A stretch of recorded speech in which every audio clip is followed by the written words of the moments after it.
picture this. London, 1720s. Okay. But instead of those, elegant carriages, the streets are jam-packed. Uh-oh. With what? Gin. People everywhere, especially the newcomers to the city, turning to this, well, cheap and potent liquor. Trying to escape reality. To cope, yeah. The world's changing so fast around them. Early tremors of the Industrial Revolution, kind of a chaotic scene. Sound familiar? A little bit. Like we're living through our own upheaval today, and just like those Londoners had their gin, we've got a surplus of something new. Free time. I see where you're going with this. And the digital age. Well, that's our gin shop, overflowing with ways to spend it. You've given us a bunch of sources to, dive into. Oh, this is good. Mostly from Clay Shirky's Cognitive Surplus. Nah. Our mission, if you choose to accept it, is to help you understand not just what Shirky's saying. Right. But what it means for, well, you.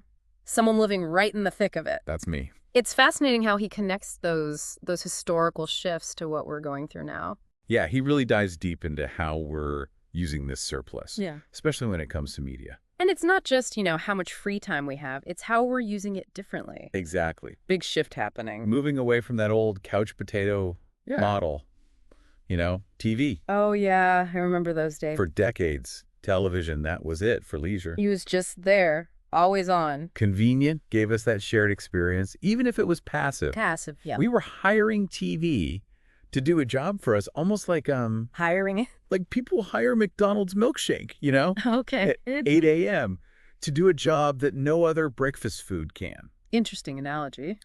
But think about it. We were hiring TV for a certain job, but now we've got these new tools, these digital tools. Doing things TV couldn't touch. Exactly. And these tools, they're not just about passively consuming. They're about participating. Creating, connecting, like never before. And that's a huge part of what Shirky's getting at, this shift from just being passive consumers to active participants. And it's empowering. And a big part of that shift is, well, how easy it is to publish anything now. Right. The gates are wide open. Shirky talks about the author Maxine Hong Kingston. Oh, I know her work. She had this editorial that kept getting rejected by all these newspapers. Right. But then it hit her. She could just publish it herself. Online, no gatekeepers, no waiting around. Hit publish, boom, it's out there for the world. What a feeling that must have been. I can imagine. Like total liberation. Does that, resonate with your experiences online at all? Totally. It's that impulse to share, to connect. To just put your work out there, your thoughts for everyone to see. Exactly. It's a game changer. And it's a huge change. For centuries, publishing was controlled by a select few. You needed the printing presses, the distribution, the money. Huge barriers to entry. But now, yeah, the internet has blown those barriers wide open. Gone. Anyone with a computer and internet connection, boom, you're a publisher. You're a broadcaster, a creator. The power is in your hands. Blogs, podcasts, YouTube channels, everyone's got something to say, and they're finding their audience. And find their tribe. But, of course, this means there's a lot more, let's just say, noise online. Definitely more noise. Not everything's going to be high quality. Does this, this flood of content ever feel overwhelming to you? Sometimes, yeah. It's a fire hose of information. Now you sift through it all and find the gems. It's definitely a skill, filtering the signal from the noise. You're hitting on something important there, and Shirky acknowledges it. When anyone can publish the overall quality, the average, it's going to drop. Right. But here's the thing. That drop, it's more than made up for by the sheer volume of experimentation. People trying new things. The diverse voices that get heard. And the potential for something truly great to rise to the top. And even get better through feedback and collaboration. Think of it like this. Imagine knitting a scarf for yourself. Okay, cozy. That's creating for your enjoyment. But then imagine knitting scarves for a homeless shelter. Oh, wow. Yeah. That's creating something with a broader impact, a civic value. Both have their place, but the impact is different. Very different. So we're not just consumers anymore. We're part of this larger conversation. Whether we're creating or just finding and sharing the stuff we love. Exactly. But here's something that's been bugging me. If so much of this content creation is, outside of the traditional models. Right. No big studios, no publishing houses. People aren't getting paid. Isn't there a risk of, exploitation? That's a good question. Is it fair to ask people to pour their time and energy into something without any Any financial compensation? What do you think? It's definitely something Shirky wrestles with in the book. He calls it, what is it, digital sharecropping? Yeah. Like, you're Okay. creating all this content. For these platforms. YouTube, Facebook, they're profiting. And we, the creators, don't see any of that money. It's provocative for sure. Makes you question why people are willing to create for free in the first place. Are we just altruistic? Or is there something more going on? It's not that simple. Our motivations online are way more complex. So it's not as easy as just saying, hey, we're being exploited. But if it's not about the money, then what is it about? Right. What keeps people coming back, contributing, even if they're not getting paid? Shirky uses this interesting analogy to explain it. Oh, I love his analogies. Think about going to a bar. You pay more for a beer there than at home, right? Yeah, of course. Ambiance, service, all that. You're not just paying for the beer itself, you're paying for that social atmosphere. The connection, being part of something. And Shirky argues it's kind of similar with online platforms. Okay, how so? Where we're paying with our content, our time, our energy. But the currency is different. Right. It's that sense of belonging, the joy of sharing, being part of a community. So the payoff is social. But what happens when those social rewards start to break down? When those communities start to feel less like communities? And more like, what? Just platforms for profit. Yeah, exactly. That's interesting. He uses this great example about a lawsuit filed by volunteer community leaders. Lawsuit. Who against? For America Online back in the 90s. Wow. AOL. Blast from the past. These volunteers, they poured hours, countless hours, into building and moderating AOL's online community. Real pioneers back then. But as AOL became more, More focused on the bottom line. less about the community, the volunteers started feeling like their contributions were being taken advantage of. Makes sense. The dynamics shifted. It's not black and white, right? There's a lot of gray area when it comes to our motivations online. It's not just about the tools themselves, but those social and emotional rewards they offer. Totally. It's a whole complex ecosystem. And when those rewards disappear, the equation changes. But to really get this power of cognitive surplus, we need to go deeper. Deeper than the technology itself. Deeper into those motivations behind it. And Shirky, he offers this really fascinating case study, the Grobenites. Have you heard of them? Oh, yeah. The Grobenites. That's a great story. Okay, so for those who don't know, they're this incredibly dedicated group of fans of the singer Josh Groban. Big fans. And it all started with a simple idea. They wanted to get him a birthday gift. Makes sense. What do you got a world-famous singer, though? Right, they could have showered him with expensive stuff, but that felt impersonal, Not really capturing what they valued as a fan community. Exactly. So they did something different. They decided to raise money for a charity in his name. That's awesome. Yep. Simple gesture, but powerful. And it turned into this sustained effort, driven entirely by passion. And a desire to give back. They ended up creating not just one, but two nonprofits. Wow, really? That's dedication. Grobenites for Charity, to handle the fundraising, and the Josh Groban Foundation, to actually give the money to different causes. And get this, they've raised over $1 million.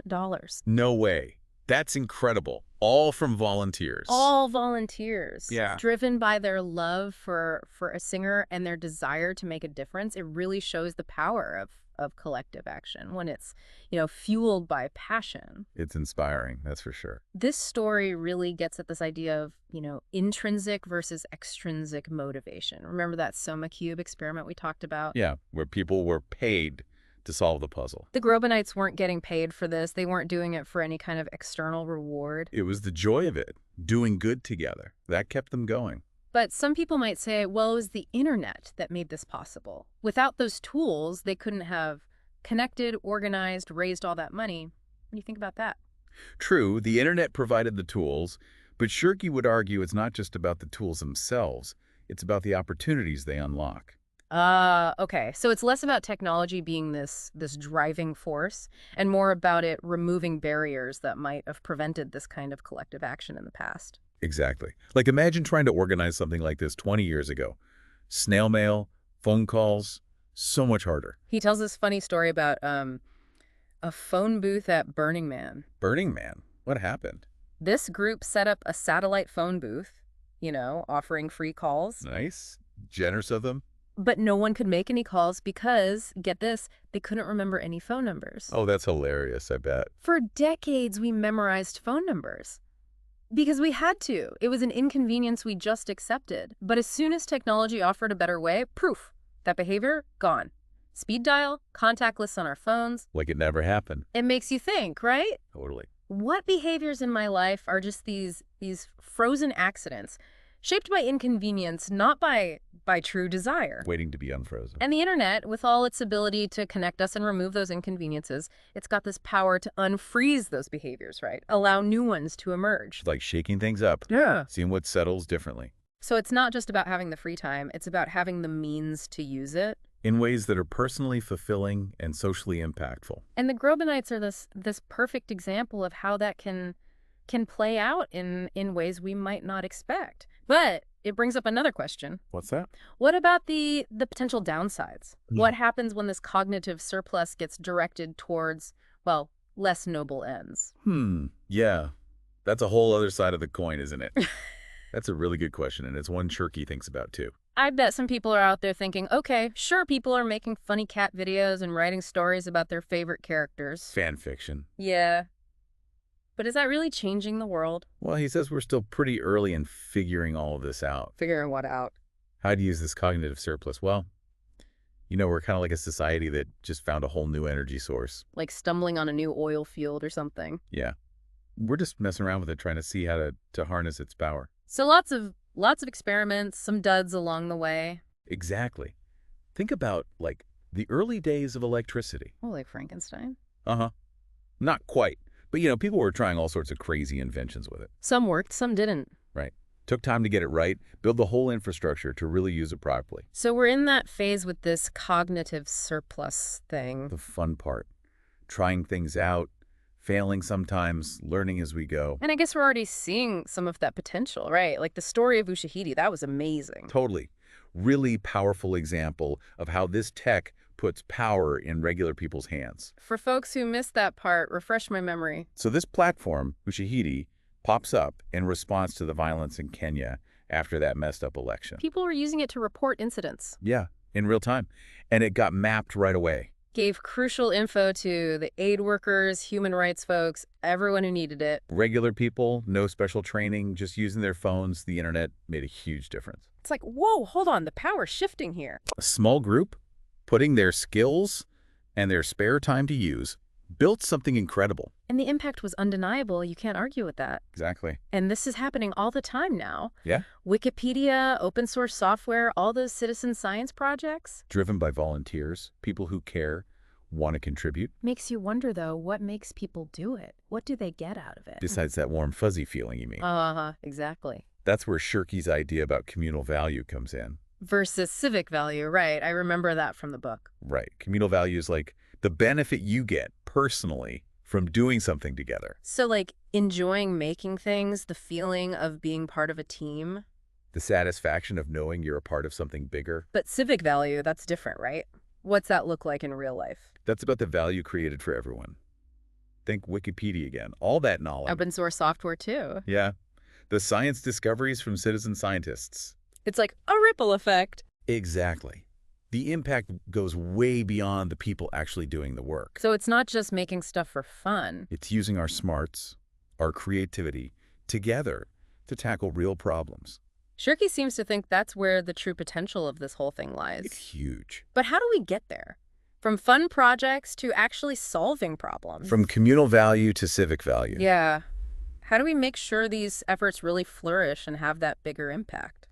Shirky has some ideas about that. Draws on the examples we've been talking about. I would. He says make it easy.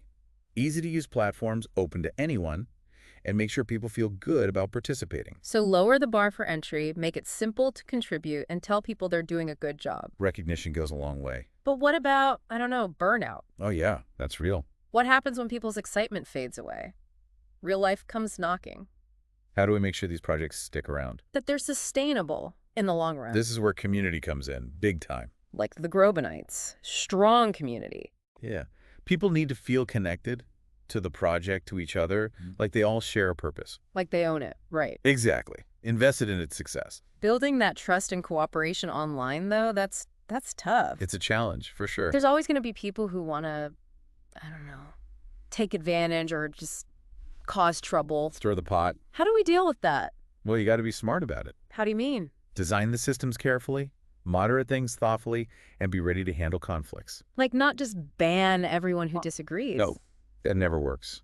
It's about creating a space where people feel safe to speak their minds, share ideas, but without the fear of being attacked or abused. So balance, right. Always a balancing act. We've seen what can happen, though, when it's done well. People come together and make amazing things happen. But then the flip side, what happens when it all goes wrong? When that surplus energy gets pointed in the wrong direction. We've all seen it. Harassment, misinformation. Yeah. Those echo chambers where extreme views just get louder and louder. Scary stuff, can't ignore it. It's a real part of the online world, for sure. So how do we deal with that darker side? Do we try to control the tech?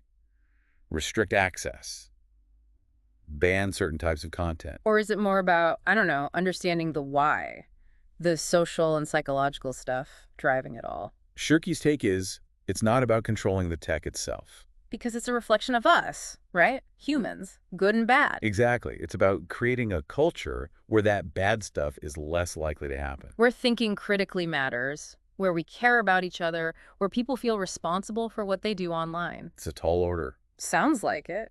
But it's not impossible. He points to the power of social norms, how online communities develop their own rules, their own ways of keeping things in check. We've talked about, like, the incredible potential of cognitive surplus, how it's driving all these new forms of creativity and collaboration. Making a real impact on the world. But as we, figure out this whole new territory, we got to remember the surplus, it's not, like, automatically good or bad. Right, it's a tool. And like any tool, it can be used in all sorts of ways. Beneficial, harmful, the whole spectrum. We can't just focus on the the inspiring stuff. You got to talk about the potential downsides too. Absolutely. We can't shy away from that. We talked about, Ushahidi, the Grobanites, all those inspiring examples. But then there's the other side. The spread of misinformation, online harassment, all those echo chambers where like extreme views just get louder and louder. It's like, how can something so good have this dark underbelly? It's like a double-edged sword. Incredible potential, but also inherent risks. So if the technology itself isn't inherently good or bad, then what determines how this cognitive surplus gets used? What tips the scales? Well, that's where the choices we make come in. The design choices, the cultural norms we create, the institutions we build. They all have a huge impact. Shirky uses a great example to illustrate this. A couple from Canada, Ontario, I think, the Trent Wagners, they started a ride-sharing service back in 2007. Oh, yeah, I think I remember hearing about them. What was their story again? It's the perfect example of this clash between, like, old ways of thinking and new ways of thinking, between scarcity and abundance. They were just trying to find a better, more efficient way for people to commute. But they ran into this wall of regulations designed for a totally different time. Ah, right. It was like a proto ride-sharing app, right? Connecting people who wanted to share rides. Less traffic, fewer emissions, win-win. But then they hit some resistance. Big time. A local taxi company felt threatened by this new model, so they filed a complaint, claimed the Wagners were operating illegally. I guess that makes sense. The taxi industry has always been, super regulated.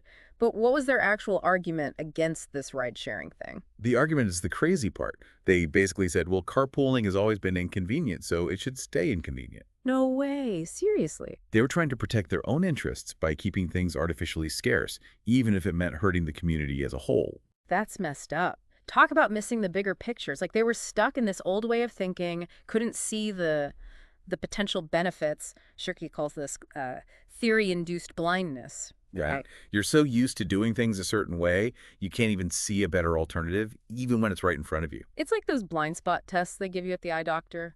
But this wasn't just a theoretical debate, right? This had real-world consequences. Absolutely. But thankfully, in this case, public pressure won out. People saw how ridiculous the situation was, and they spoke up. The Ontario legislature ended up changing the law to make ride-sharing legal. People power. That's a good reminder that we can, challenge these outdated systems, create new ones that actually work for the digital age.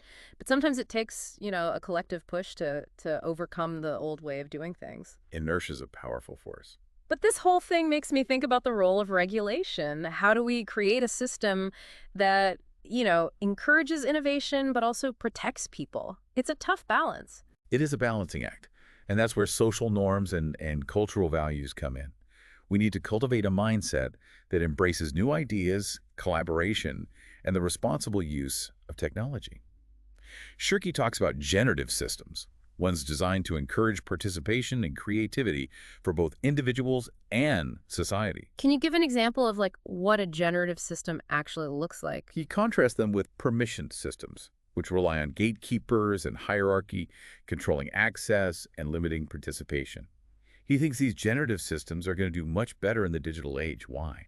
Because they tap into this human desire to create, to connect, to contribute. Like, think about the difference between a traditional encyclopedia, like Encyclopedia Britannica, and Wikipedia. Britannica had this small group of experts who decided what got included. Wikipedia, anyone can contribute. That's a great point. Wikipedia really is a testament to the power of collective intelligence. But I've also heard the criticisms, right? Like anyone can edit it, so it's not always reliable. There could be biases, inaccuracies. Valid concerns. But Wikipedia has its own ways of, keeping things in check. Guidelines for editors, a way to flag problematic content. And there's a whole community of volunteers who work really hard to make sure the information is accurate and neutral. A self-regulating system. In a way, yeah. And despite its flaws, it's the biggest, most comprehensive encyclopedia we've ever had, all thanks to those volunteers. Pretty amazing when you think about it. But it's not just about creating content, right? It's about creating the conditions where people can solve problems together, share ideas and resources, come up with new solutions. Are there any other examples of that kind of collective problem solving in action? Shirky uses this cool analogy to describe it. He calls it the pizza by the slice phenomena. Pizza by the slice. He noticed that in a big enough crowd, unpredictable things become predictable. You can't predict who will want a slice of pizza, but you know someone will. Exactly. When you have millions of people connected, sharing their knowledge, skills, ideas, you create this huge pool of potential solutions, a collective intelligence you can tap into to address all kinds of problems. It's powerful. It's not just about what individuals do, but what emerges from the system as a whole. The unexpected outcomes when you connect millions of minds. It's exciting Yeah. and a little scary, to be honest, especially with those potential downsides we talked about. How do we even begin to manage all of this? How do we make sure this collective intelligence gets used for good? That's the million-dollar question. And Shirky doesn't pretend to have all the answers. He just says we need to keep experimenting, learn from our mistakes, and be ready to adapt. So no easy solutions. Not really. It's about constantly learning, changing with the times. But in all this experimenting, don't we risk losing sight of, the ethics of it all? Just Yeah. because we can do something doesn't necessarily mean we should. You're absolutely right. Ethics can't be an afterthought. We've got to think about the consequences, both the good and the bad. And that requires a real shift in how we think. Less focus on individual rights, more on our responsibility to each other, to the community. We're all in this together, for better or worse. We're shaping this digital future, whether we realize it or not.